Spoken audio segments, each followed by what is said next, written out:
சென்னையிலே வந்து பார்த்தீங்கன்னா முத்ரா அப்படின்னு ஒரு ஆர்கனைசேஷன் இருக்குது. இந்த ஆர்கனைசேஷனோட வேலை என்ன அப்படின்னா இந்த சோஷியல் சர்வீஸ் தான். ஒரு ஊரில் ஒரு 10-15 இளைஞர்கள் சேர்ந்து ஒன்றா சேர்ந்து குளங்களை தூர்வாடுறது, இல்லை அங்கே இருக்கக்கூடிய பகுதிகளில் சுத்தம் செய்கிறது. ஸோ இந்த மாதிரியான ஒரு என்விரான்மெண்டல் ப்ரொடெக்ஷனுக்காகவும் நீங்கள் வந்து ஒரு சொசைட்டி சூஸ் பண்ணலாம். ஆக்டர் சூர்யா இருக்கார் இல்லைங்களா, அவர் நடத்திட்டு இருக்கக்கூடிய அகரம் ஃபவுண்டேஷன் அப்படின்னு இருக்குது. ஸோ அது மூலிமா அவங்க முக்கியமான ஆப்ஜெக்டே குழந்தைகளுக்கான எஜுகேஷனுக்காக சப்போர்ட் கொடுத்துட்டு இருக்கிறது. இப்போது கொஞ்சம் கஷ்டப்பட்டுட்டு இருக்காங்க, அவங்களுக்கு உணவு கொடுக்கணும், இல்லை சமுதாயத்தில் ஒடுக்கப்பட்டவர்கள் இருக்காங்க, அவங்களுக்கு தேவையான உதவிகள் செய்கிறது. ஸோ இந்த மாதிரி சேரிட்டபிள் பர்பஸ் செய்கிறதுக்காகவும் நீங்கள் வந்து சொசைட்டியை சூஸ் பண்ணலாம். உலகத்திலேயே ரொம்ப பாப்புலரான ஒரு சொசைட்டி எது அப்படின்னு கேட்டிங்கன்னா ரெட் கிராஸ். இந்த மாதிரியான அமைப்புகள்லாம் என்னென்ன பர்பஸ்க்காக நம்ம ஆரம்பிக்க முடியும், ஒவ்வொரு பர்பஸையும் பார்த்துடலாங்க.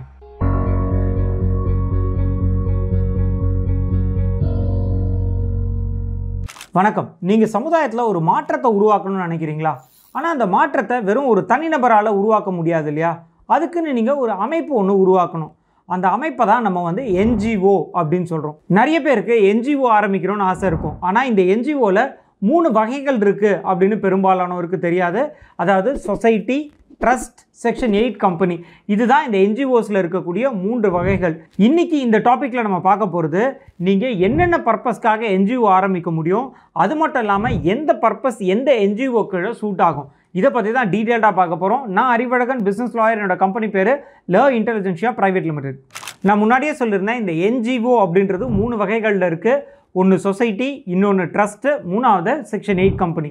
முதல்ல சொசைட்டி பற்றி பார்த்துடலாங்க. சொசைட்டி அப்படின்றது தமிழில் சங்கம் அப்படின்னு சொல்லுவாங்க. இந்த சங்கம் ஆரம்பிக்கணும் அப்படின்னா மினிமம் 7 உறுப்பினர்கள் வேணும்.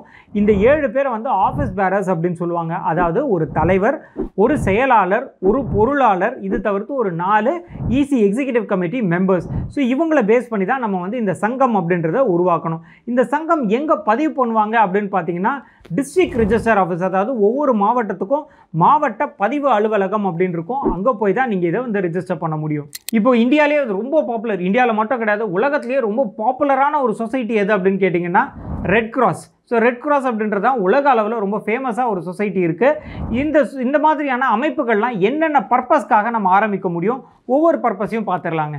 முதல் விஷயம் சோஷியல் வெல்ஃபேர், அதாவது சமுதாய மேம்பாடு. ரொம்ப சிம்பிளாக சொல்லணும் அப்படின்னா சோஷியல் சர்வீஸ் அப்படின்னு சொல்லலாம்.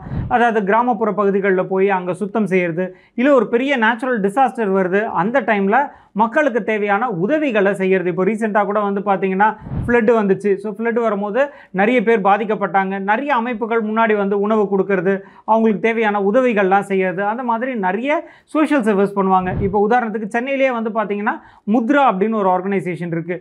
இந்த ஆர்கனைசேஷனோட வேலை என்ன அப்படின்னா இந்த சோஷியல் சர்வீஸ் தான். ஸோ இந்த மாதிரி நீங்களுமே ஒரு சோஷியல் சர்வீஸோடைய ஆப்ஜெக்டோட இருக்கீங்க அப்படின்னா நீங்கள் வந்து சொசைட்டியை சூஸ் பண்ணலாம். ரெண்டாவது ஆப்ஜெக்ட், இந்த சொசைட்டி ஆரம்பிக்கிறதுக்கு ரெண்டாவது ஆப்ஜெக்ட் அப்படின்றது பார்த்தீங்கன்னா ஸ்போர்ட்ஸ் கிளப்லாம் நிறைய பார்த்துருப்பீங்க. ஒரு 10 பேர் 15 பேர் சேர்ந்து நம்ம வந்து ஒரு கபடி அசோசியேஷன் ஆரம்பிக்கலாம், இல்லை ஒரு கிரிக்கெட் அசோசியேஷன் ஆரம்பிக்கலாம் அப்படின்னு சேர்ந்து இளைஞர்கள் ஆரம்பிப்பாங்க. ஸோ இதே மாதிரி இந்த ஸ்போர்ட்ஸ் பர்பஸ்க்காகவுமே நீங்கள் வந்து சொசைட்டி ஆரம்பிக்க முடியும். சென்னையில் ரொம்ப ஃபேமஸாக இருக்கக்கூடிய ஒரு ஸ்போர்ட்ஸ் கிளப் அப்படின்னு பார்த்தீங்கன்னா ஸ்காட் அப்படின்னு இருக்குது, SCOT அப்படின்னு ஒரு அசோசியேஷன் இருக்குது. இவங்க ஸ்போர்ட்ஸ் சம்மந்தமாக நிறைய இனிஷியேட்டிவ்ஸ் எடுத்துகிட்டு இருக்காங்க. ஸோ இதே மாதிரி ஸ்போர்ட்ஸ் ரீதியாக நீங்கள் வந்து ஒரு என்ஜிஓ ஆரம்பிக்கணும் அப்படின்னா உங்களுக்கு சூட்டபுளாக இருக்கக்கூடிய ஒரு அமைப்பு தான் சொசைட்டி. மூணாவது பர்பஸ் அப்படின்றது சேரிட்டபிள் பர்பஸ். இந்த சேரிட்டபிள் பர்பஸ் அப்படின்றது என்னன்னா உதவும் நோக்கத்தோட ஏதாவது உதவி செய்கிறதுக்காக. இப்போது கொஞ்சம் கஷ்டப்பட்டுட்டு இருக்காங்க, அவங்களுக்கு உணவு கொடுக்கணும், இல்லை சமுதாயத்தில் ஒடுக்கப்பட்டவர்கள் இருக்காங்க, அவங்களுக்கு தேவையான உதவிகள் செய்கிறது. ஸோ இந்த மாதிரி சேரிட்டபிள் பர்பஸ் செய்கிறதுக்காகவும் நீங்கள் வந்து சொசைட்டியை சூஸ் பண்ணலாம். உதாரணத்துக்கு இப்போ இங்கே சென்னை தாம்பரத்தில் வந்து பார்த்தீங்கன்னா நேஷனல் சொசைட்டி ஃபார் பிளைண்ட்ஸ் அப்படின்னு இருக்குது. ஸோ இவங்களுடைய முக்கியமான வேலை அப்படின்றது பார்த்தீங்கன்னா கண் பார்வையற்றவர்களுக்கு அவங்களுக்கு தேவையான உதவிகளை செஞ்சுட்டு இருக்காங்க. ஸோ இந்த மாதிரி சேரிட்டபிள் பர்பஸ்க்காக ஒரு குரூப்பாக ஒரு 10 பேர் சேர்ந்து சேரிட்டபிள் பர்பஸ் நாங்கள் பண்ண போகிறோம் அப்படின்னா நீங்கள் அதுக்குமே சொசைட்டியை சூஸ் பண்ணலாம். அடுத்து நீங்கள் சொசைட்டியாக ரிஜிஸ்டர் பண்ணுறதுக்கு 4வது முக்கியமான ஆப்ஜெக்ட் அப்படின்றது பார்த்தீங்கன்னா என்விரான்மெண்டல் ப்ரொடெக்ஷன். ஒரு ஊரில் ஒரு 10-15 இளைஞர்கள் சேர்ந்து ஒன்றா சேர்ந்து குளங்களை தூர்வாடுறது, இல்லை அங்கே இருக்கக்கூடிய பகுதிகளில் சுத்தம் செய்கிறது. ஸோ இந்த மாதிரியான ஒரு என்விரான்மெண்டல் ப்ரொடெக்ஷனுக்காகவும் நீங்கள் வந்து ஒரு சொசைட்டி சூஸ் பண்ணலாம். கடைசியாக நீங்கள் சொசைட்டியை உருவாக்குறதுக்கு இன்னொரு ஆப்ஜெக்டும் இருக்குங்க. அதுதான் வந்து ஆர்ட் அண்ட் கல்ச்சர், அதாவது கலை மற்றும் கலாச்சாரம். நிறைய பேர் வந்து இந்த நாடக குழுக்கள் வச்சுட்டு இருப்பாங்க, நடன குழுக்கள் வச்சுருப்பாங்க. ஸோ இதெல்லாமுமே நம்ம வந்து அசோசியேஷனாக நம்ம வந்து ரிஜிஸ்டர் பண்ண முடியும். சரிங்க, பர்பஸ்லாம் என்ன அப்படின்னு பார்த்துட்டோம். இந்த பர்பஸை பேஸ் பண்ணி நீங்கள் எப்படி இந்த சொசைட்டியை ரிஜிஸ்டர் பண்ணுறது அப்படின்னு பார்த்துடலாங்க. முதல்ல நான் முன்னாடியே சொல்லியிருந்தேன் இதுக்கு 7 நபர்கள் வேணும் அப்படின்னு. இந்த 7 பேருடைய ஆதார் கார்டும் பேன் கார்டும் நம்ம வந்து ஃபஸ்ட்டு கலெக்ட் பண்ணிக்கணும்.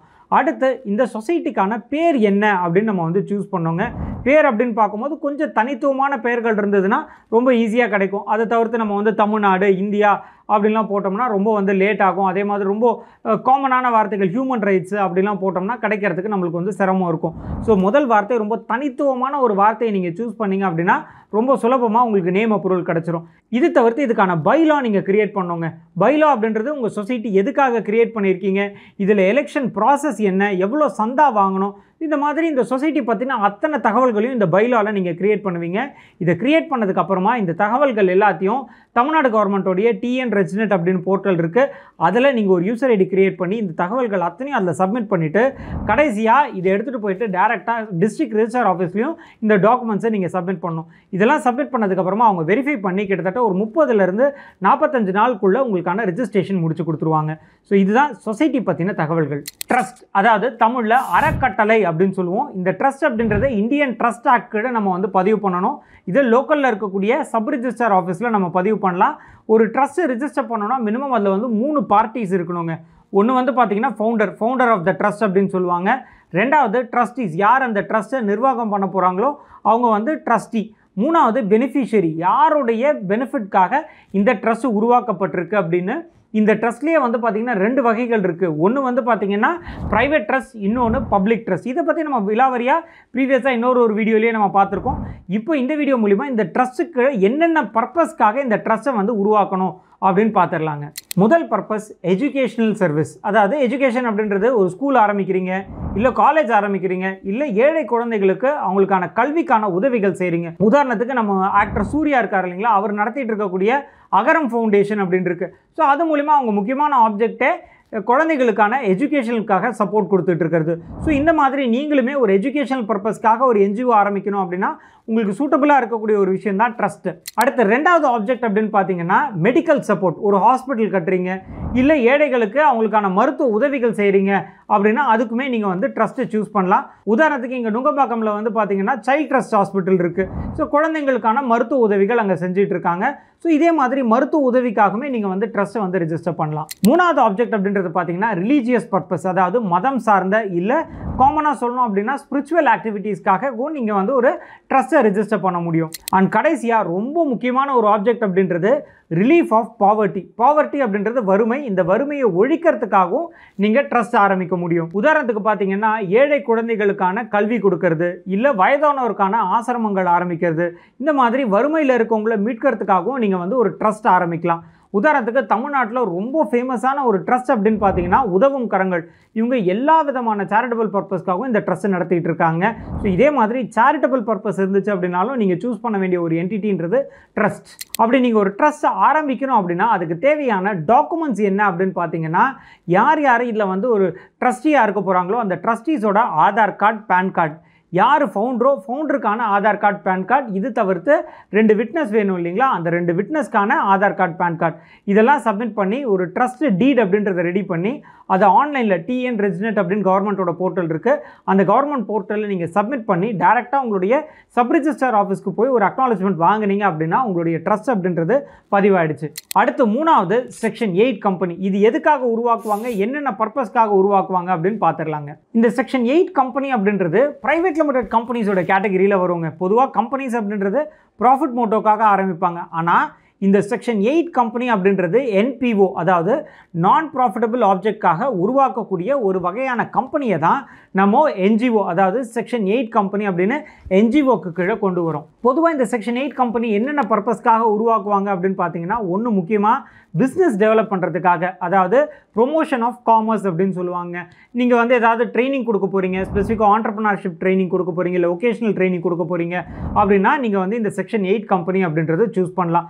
உதாரணத்துக்கு வந்து பார்த்தீங்கன்னா ஃபிக்கி அப்படின்னு ஒரு அமைப்பு இருக்குது.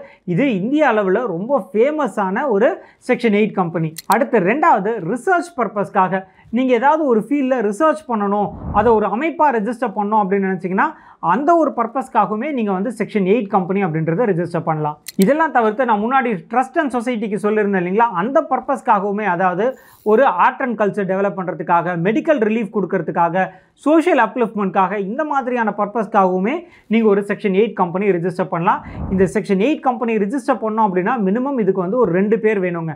அதாவது 2 டைரக்டர்ஸ் வேணும். இந்த 2 டைரக்டர்ஸ் சேர்ந்து அவங்களோட KYC டாக்குமெண்ட்ஸ், அதாவது Aadhaar card, PAN card, passport size photo, அவங்களுடைய ரீசன்ட் பேங்க் ஸ்டேட்மெண்ட், இதெல்லாம் வந்து ரிஜிஸ்டர் ஆஃப் கம்பெனிஸ்க்கு சப்மிட் பண்ணி என்ன கம்பெனி நேம் வைக்க போகிறாங்க அதுக்கான நேம் அப்ரூவல் வாங்கிட்டு இவங்களுக்கான டின் நம்பர், டிஜிட்டல் சிக்னேச்சர் இதெல்லாம் ஒப்டைன் பண்ணி கடைசியாக இந்த கம்பெனியோடைய MOA, AOA, அதாவது memorandum of association, article of association, இது எல்லாத்தையுமே ரிஜிஸ்டர் ஆஃப் கம்பெனிஸ்க்கு சப்மிட் பண்ணால் கடைசியாக இன்கார்பரேஷன் சர்டிஃபிகேட் அப்படின்றது கிடைக்கும். ஸோ இதுதான் செக்ஷன் 8 கம்பெனி உருவாக்குறதுக்கான வழிமுறை. சரிங்க, இன்னைக்கு நம்ம இந்த வீடியோ மூலிமா சொசைட்டினா என்ன, அது என்னென்ன பர்பஸ்க்காக பண்ணுவாங்க, அதே மாதிரி ட்ரஸ்ட்னா என்ன, அது என்ன ஆப்ஜெக்டாக நீங்கள் கிரியேட் பண்ண முடியும், அதே மாதிரி செக்ஷன் 8 கம்பெனி, இதெல்லாம் பற்றி ரொம்ப டீட்டெயில்டாக பார்த்துருந்தோம். இதே மாதிரி அடுத்த ஒரு ப்ரோக்ராமில் உங்களுக்கு தேவையான லீகல் இன்ஃபர்மேஷன்ஸோடு உங்களை நான் சந்திக்கிறேன். நான் அறிவழகன், பிஸ்னஸ் லாயர். என்னோட கம்பெனி பேர் லீ இன்டெலிஜென்ஷியா பிரைவேட் லிமிடெட்.